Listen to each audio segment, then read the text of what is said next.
MG42 is not merely a light machine gun. It has become the emblem of the German infantry's overwhelming firepower, with a rate of fire so formidable that every Allied weapon falters. Each burst tears through the air, while simultaneously revealing the gunner's position through its ear-splitting blast.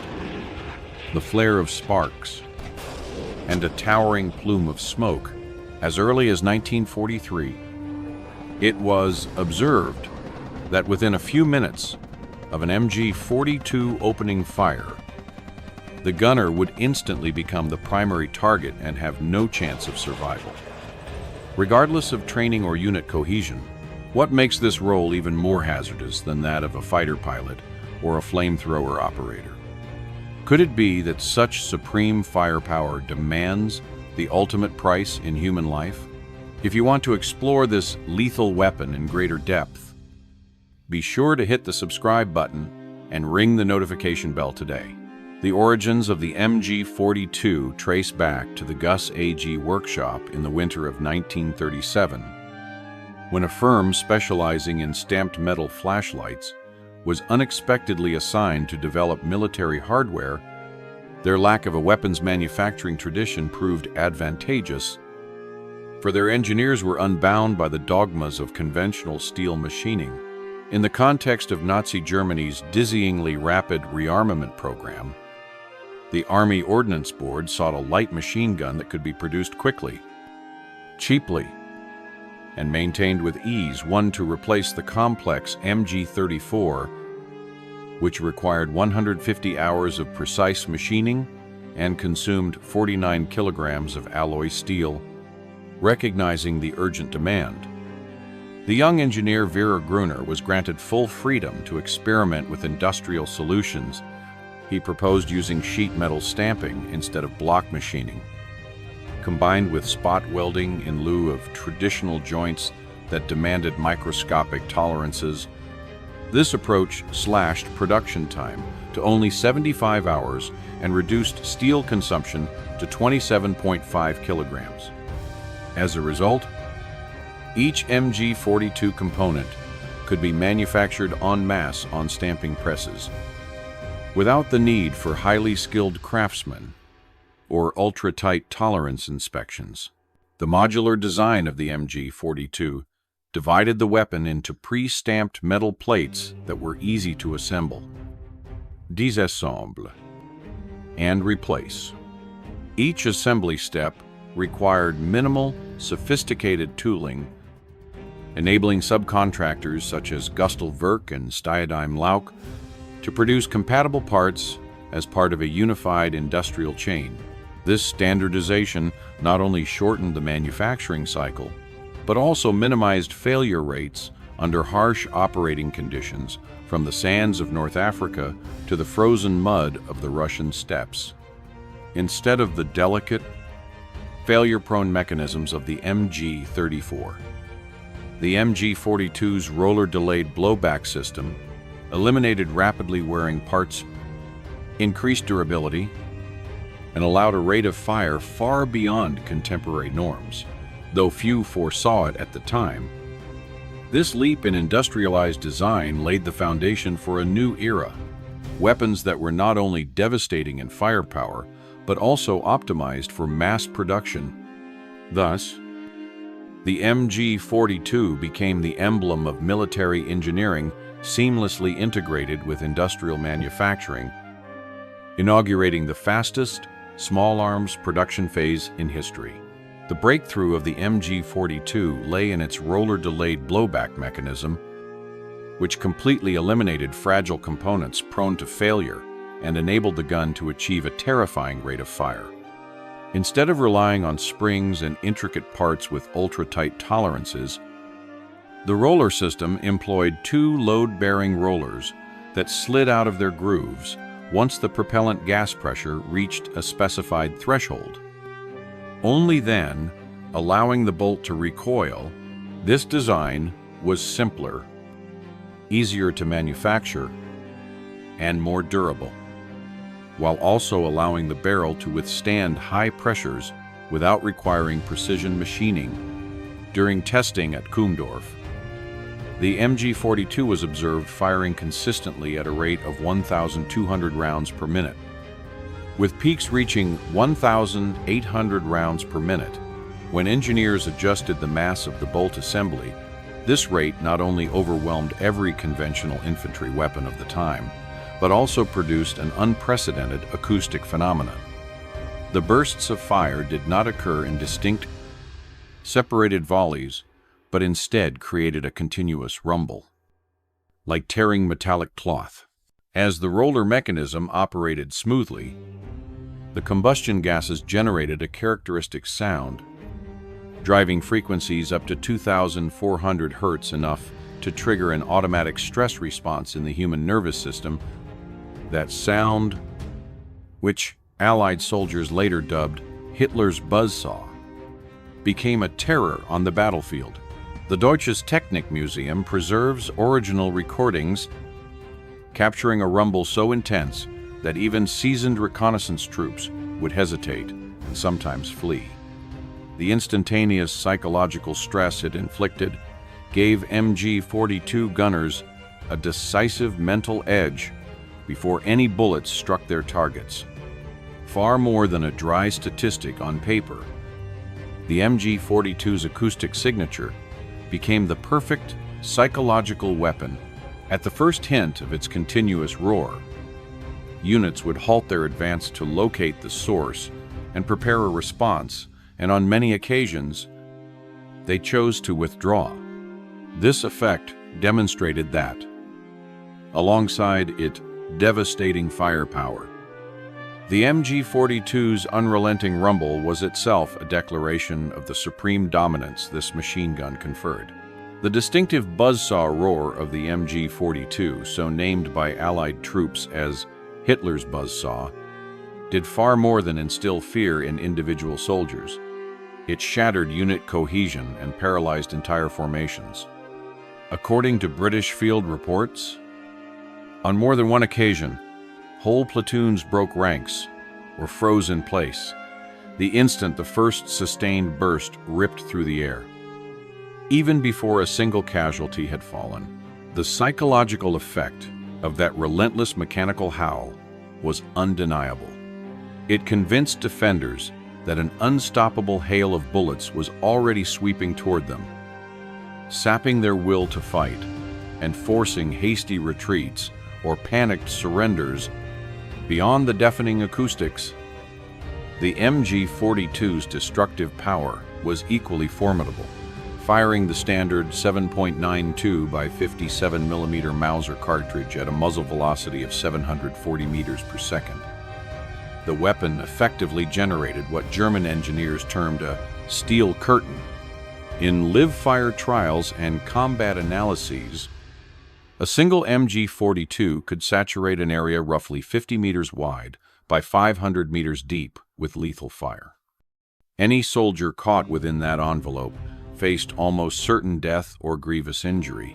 Tactical statistics compiled by Allied intelligence confirmed that troops advancing or maneuvering within the effective zone of an MG42 position rarely escaped without severe casualties, compelling commanders to order wide flanking movements or prolonged pauses before engaging. This combination of auditory terror and sheer ballistic coverage made the MG42 one of the most psychologically and physically devastating small arms of the Second World War, where traditional infantry weapons delivered bursts that could be outflanked or broken by return fire. The MG42's uninterrupted hail of rounds created a near impenetrable barrier. Enemy squads attempting to return fire found their efforts frustrated by the unfaltering cadence. Individual targets disappeared into a curtain of tracer trajectories and popping impacts, even when smoke, dirt, and debris obscured the machine gun's muzzle. The distinctive buzz remained unmistakable, allowing Allied spotters to map its location and sometimes coordinate counter-battery fire, but always at the cost of precious seconds and exposure to that initial withering barrage. The sheer scale of the MG42's killing zone also forced Allied infantry to adapt new tactics under fire. Units that might once have charged a machine gun nest head-on began instead employing bounding maneuvers, creeping under cover, and relying on artillery or mortar support to neutralize the threat. Engineers and pioneers were tasked with creating smoke screens to mask infantry advances, while tank crews learned to flush out MG42 positions with high explosive rounds on occasions where frontal assaults could not be avoided.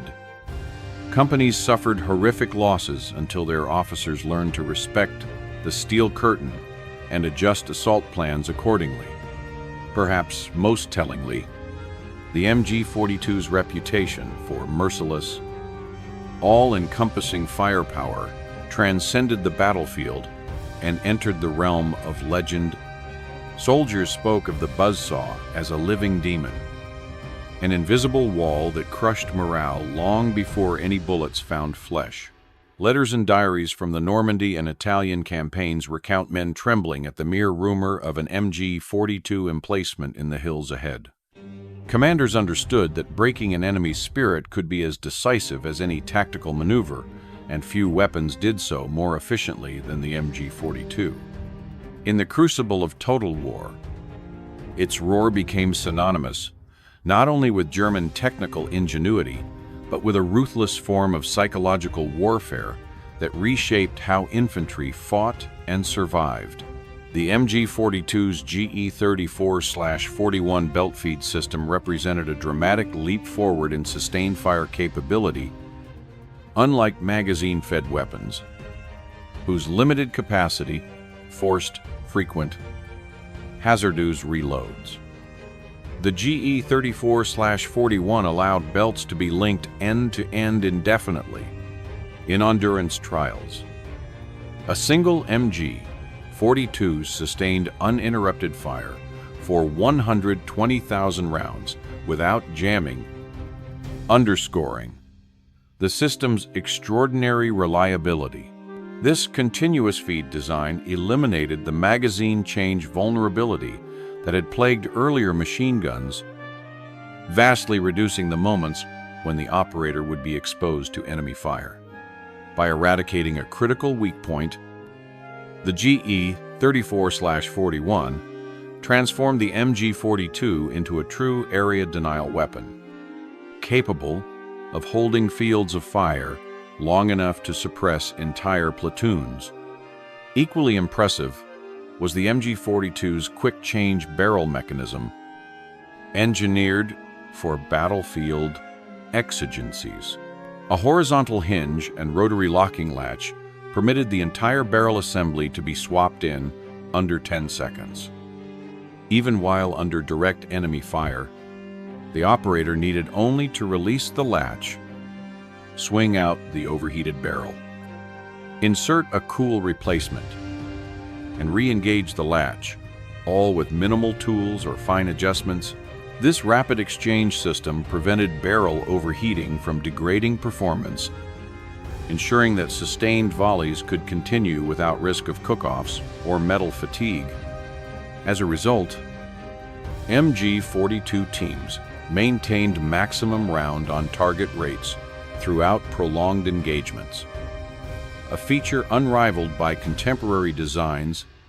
The MG42's modular architecture further amplified its battlefield practicality by standardizing component interchangeability. Subcontractors such as Gustel Werk and Stereo Work produced stamped and machined parts to identical specifications, enabling any replacement component to fit seamlessly into any MG42 assembly without additional fitting or recalibration. This level of industrial uniformity eliminated the logistical nightmare of matching serialized parts in the field, and it allowed frontline armorers to swap defective components on-site rather than returning weapons to rear area arsenals. Whether it was a bolt carrier, feed tray, or trigger housing, every part adhered to a strict tolerance scheme that guaranteed cross-compatibility across the entire production run.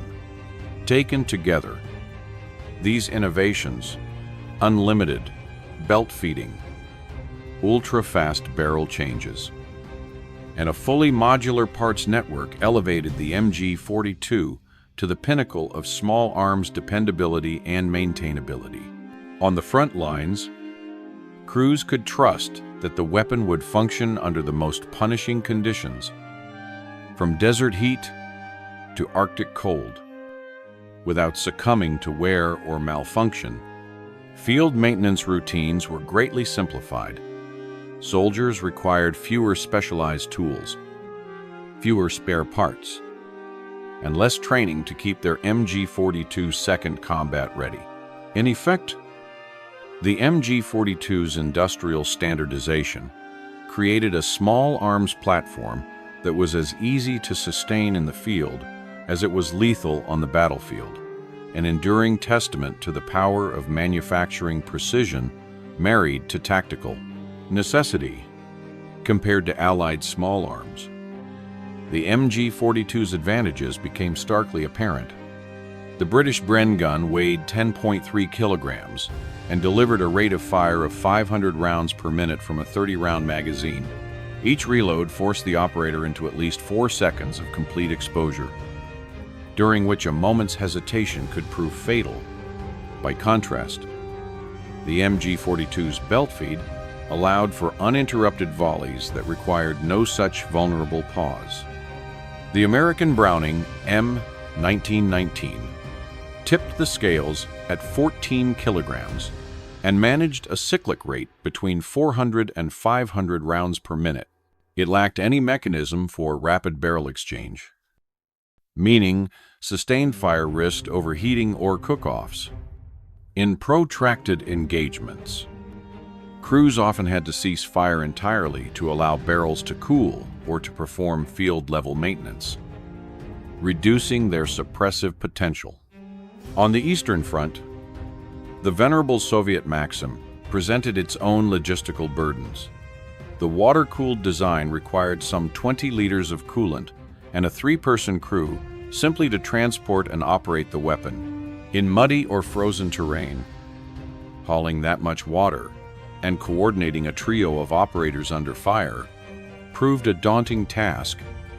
Meanwhile, the DP-27 Degtyaryov machine gun, though lighter and air-cooled, relied on a rigid 47-round pan magazine that frequently jammed or deformed, disrupting the rate of fire and trapping crews in precarious reload cycles.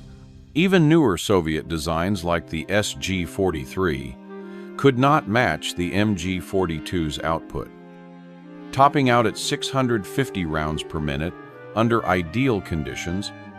While this was an improvement over earlier models, it still fell short of the MG-42's standard rate and severity of coverage. In battles such as Stalingrad or Normandy, where fleeting windows of fire superiority decided survival, the MG-42's uninterrupted stream of projectiles and rapid adaptability to extended engagements conferred absolute control over both close quarters and medium-range sectors. The cumulative impact of these disparities reshaped Allied infantry tactics. Troops could no longer rely on brief assaults to silence enemy positions. Instead, they found themselves under what felt like an unending hail of steel, where the Bren's reload pause or the Browning's cooling interval might open a vulnerability. The MG-42 erased such opportunities entirely. Soviet crews wrestling with water management or jammed DP-27 magazines saw their suppressive effectiveness collapse under sustained pressure. In sum, the MG-42 did not merely outclass its contemporaries. On paper, it dictated the tempo of combat. Its belt feed system, rapid barrel changes, and uncompromising rate of fire created a zone of denial that Allied weapons struggled to breach. In the crucible of major engagements, German teams wielding MG-42 second held the decisive edge, dominating fields of fire and forcing adversaries into costly detours, delays, or outright withdrawals. This unmatched fire superiority underscored why the MG42 remained the benchmark against which all other infantry machine guns were measured.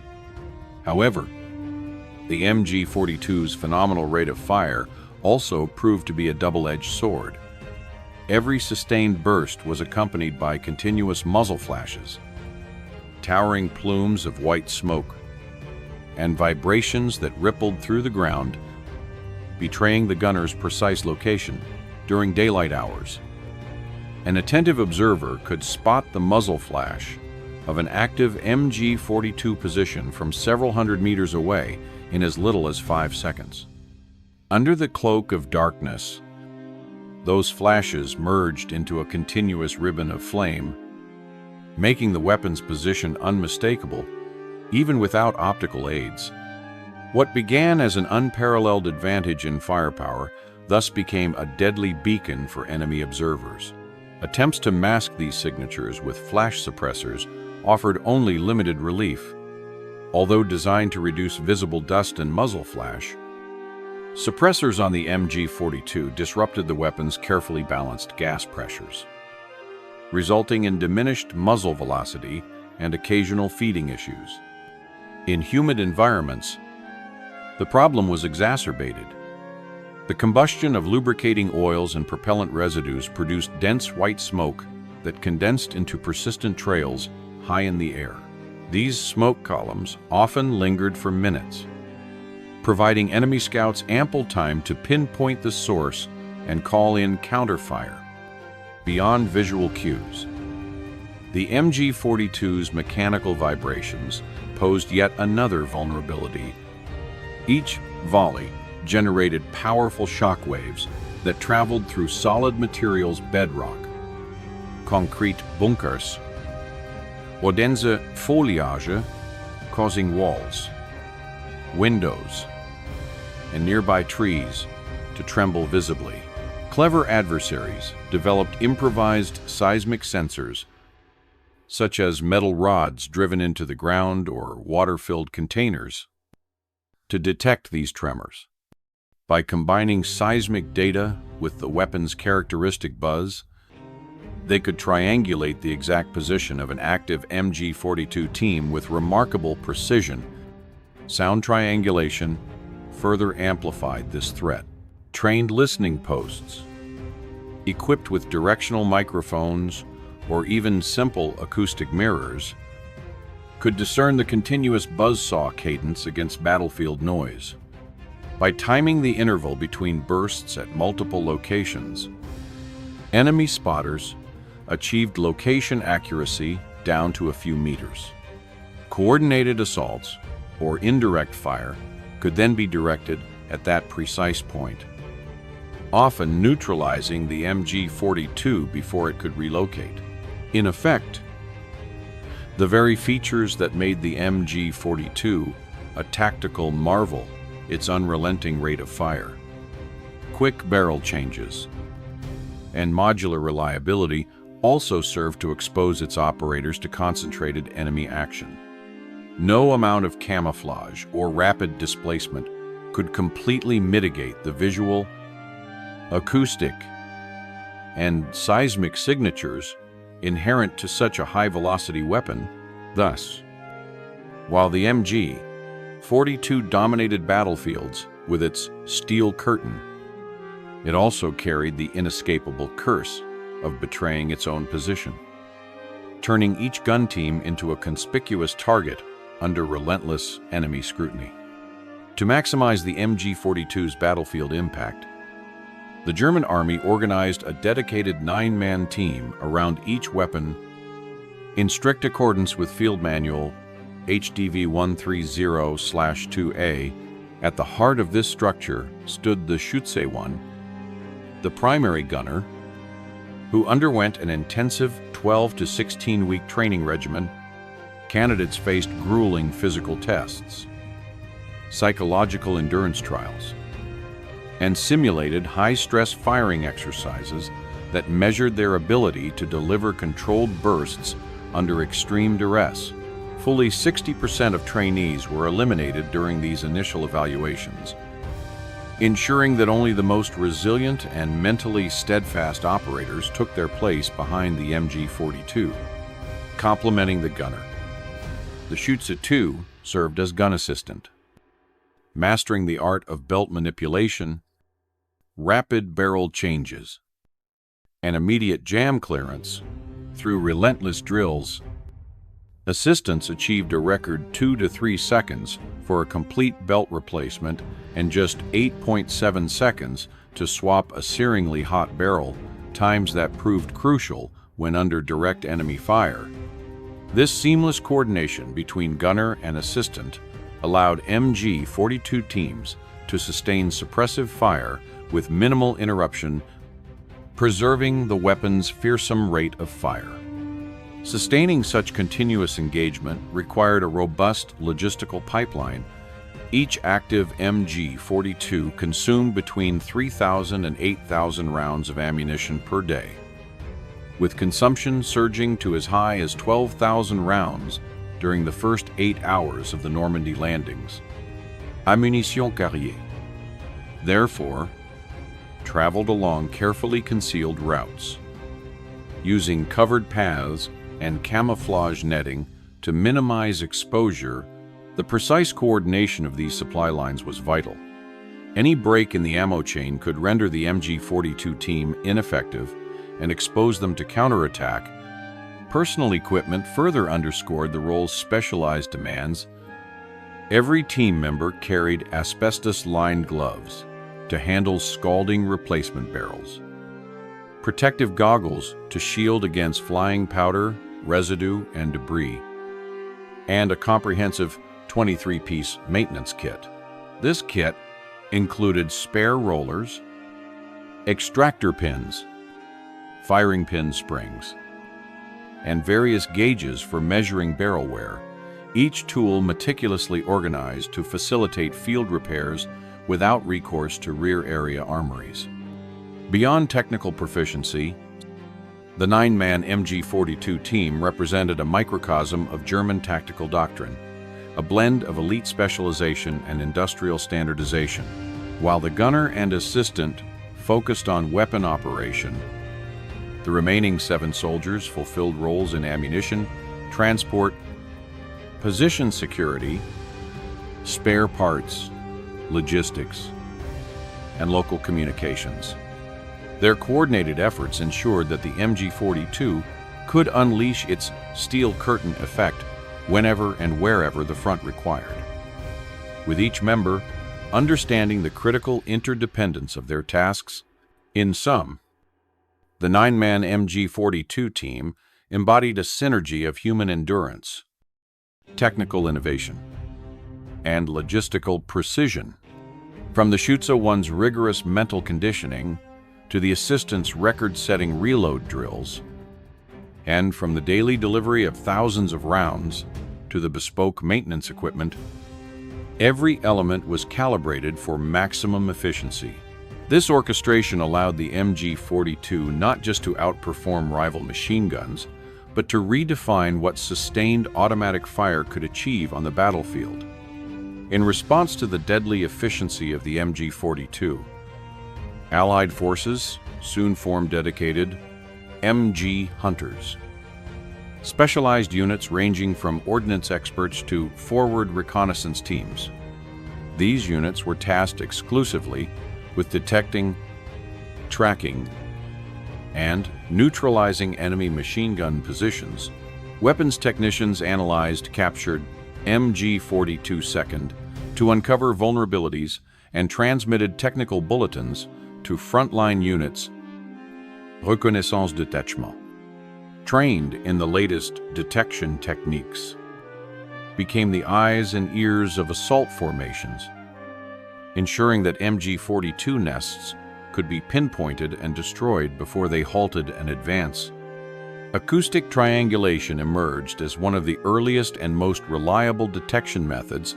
Teams equipped with directional listening devices Essentially, early sound locators recorded the continuous buzz of an MG42 from multiple bearings, calculating its position with remarkable accuracy. Simultaneously, observers employed specialized telescopic sights fitted with flash reduction filters to track muzzle flashes and smoke plumes.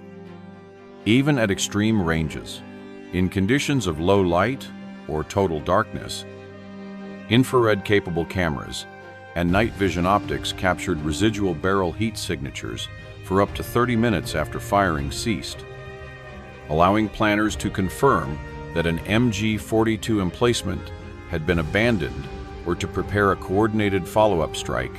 Snipers developed a precise hot barrel hunting tactic to exploit the brief window during which the MG42's quick-change barrel was removed and replaced a vulnerability created by its own rapid-fire design. By timing the 8 to 15-second intervals between barrel exchanges, trained marksmen could anticipate the gunner's momentary exposure and deliver a fatal shot. This technique required patience, steel nerves, and an intimate understanding of the MG42's maintenance cycle. But it proved devastatingly effective in halting sustained enemy fire. Beyond small arms engagement, Allied engineers refined their munitions for anti-MG42 operations. High-explosive anti-tank grenades were repurposed to breach fortified firing ports, while 60mm mortars were loaded with specially designed, proximity-fused rounds that detonated above the target, showering the position with lethal fragmentation. American infantry adopted the M9A1 concussion grenade, originally intended for bunker clearing to punch through concrete emplacements, and Soviet assault teams favored the RGD-33 hand grenade with a shaped charge adapter for penetrating overhead covers. Each of these weapons was tweaked in workshop trials to maximize blast effect against the steel-reinforced nests favored by MG42 crews. The United States and Great Britain further transformed MG42 suppression into an art of combined arms, field artillery batteries, calibrated fire tables specifically for MG42 cadence, timing shell bursts to coincide with predicted replacements or feed interruptions. Fighter bomber squadrons flying P-47 Thunderbolts, or Typhoons, would circle overhead, strafing visible flashes and rocketing suspected emplacements once they were acoustically or optically confirmed. Sniper teams, armed with calibrated rangefinders and high-powered rifles, integrated their observations with artillery and air assets, ensuring that each MG42 encounter unfolded as a coordinated, multi-domain operation rather than a hasty infantry assault. By the summer of 1944, MG42 neutralization had evolved from improvised countermeasures into a systematic military science. Protocols for acoustic detection, thermal imaging, sniper deployment, specialized munitions, and combined arms strikes were disseminated through command channels and incorporated into training curricula at Allied combat schools. What began as a reactive hunt quickly became a proactive doctrine. No, MG42 position was too well concealed, and no rate of fire too fierce to be methodically suppressed by these finely tuned Allied hunter-killer practices. The tragic consequences of MG42 deployment are starkly illustrated by its casualty statistics.